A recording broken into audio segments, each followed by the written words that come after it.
hello. Morning, how you doing? I'm alright, how are you? I'm very well.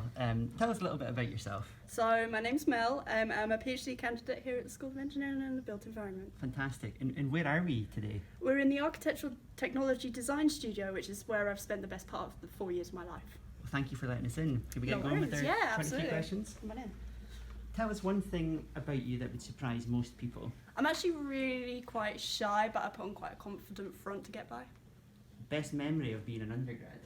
It's actually here, where, we'd have the most honest conversations of our life when we're in the middle of coursework and so stressed and you just want to get your mind off of it. What's the most valuable thing you've been taught? It's that having a mentor who actually really cares about you can really define your career path, and it's made me want to be a better educator myself. What's the most challenging thing about your studies? Time planning and data collection, like relying on people. What do you want your legacy to be? To change what it means to be an Essex girl. Name your ideal dinner party guest. Stephen Fry. Favourite season? Autumn. And why is that? Because the colours are just so magical. Favourite place in the world? Well, it's got to be my bed. And why? Because it's just so cosy. What's the last thing you do at night? So I put on a podcast and set the sleep timer. Who do you want to inspire? Anyone that doesn't know which career they want to follow but knows what they enjoy. Something or a situation that moved you recently? So my 98-year-old nana is deaf and hasn't been able to have a conversation with anyone in a good long while, and I've managed to have a microphone set up so she can have a conversation with us, and there was a good few tears shed that day. Oh, that's fantastic. Name one thing you still have from your childhood. Well, it's got to be this little bat here. My friend gave it to me on the day I moved from England to Scotland to remember her by when I was 9 years old.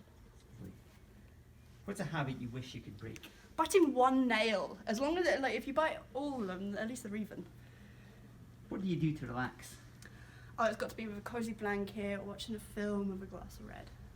iPhone or Android? It's got to be Android. Never underestimate the back button. Weirdest word in the English language? So recently I learned that the scientific name for a hashtag is octothorpe, which I think is pretty cool. So you recently won the Principal's Research Excellence Award. How did that make you feel? It made me feel really proud. It made me feel like I actually know what I'm speaking about in terms of my research, and that my research has real world impact. What's your message for aspiring female engineers? So whatever you think your limits are, shoot that little bit further. You'll often find that one sentence in a job description, and don't let it put you off, like you're more than a list of bullet points. What does International Women in Engineering Day mean to you?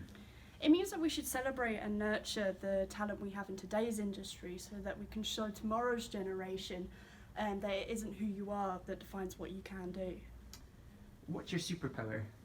I can name every country in the world, and I'm currently working towards being able to name every capital in the world.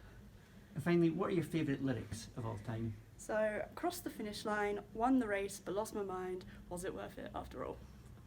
Thank you very much for your time this morning, Melanie. You're welcome.